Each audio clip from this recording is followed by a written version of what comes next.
कि भगवान के अलग अलग रस के भक्त होते हैं।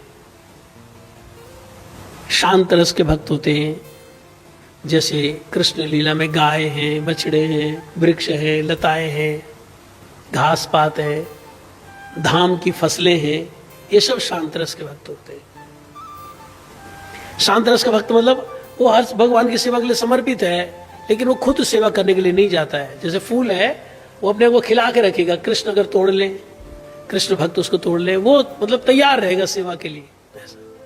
शांत रस का भक्त। इससे श्रेष्ठ दास रस का भक्त होता है, वो अपने आप जाता है सेवा करने के लिए। तो शांत रस से दास रस के भक्त श्रेष्ठ होते हैं।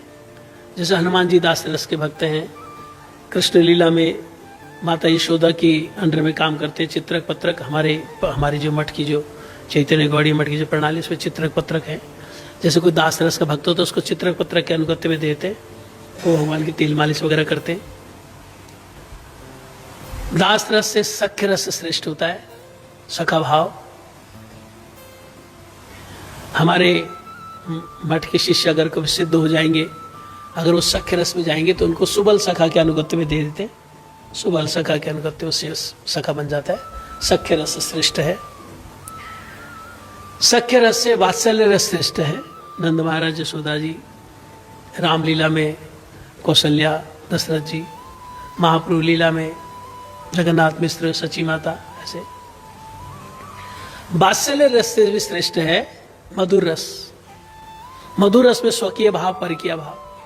स्वकीय भाव में जैसे लक्ष्मी जी हैं, सीता जी हैं, रुक्मिणी जी हैं, सत्यभामा जी, ये सब स्वकीय भाव के।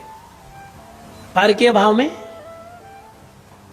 पारकीय भाव में जैसे हमारे सारे गुरुवर्ग हैं, रूपा जी, नयनमणि मंजरी, भक्तिविनोद ठाकुर जी कमल मंजरी, नरोत्तम ठाकुर चंपक मंजरी, सनातन गोस्वामी लवंग मंजरी, रूप गोस्वामी रूप मंजरी, ये सब पारकीय भाव के हैं।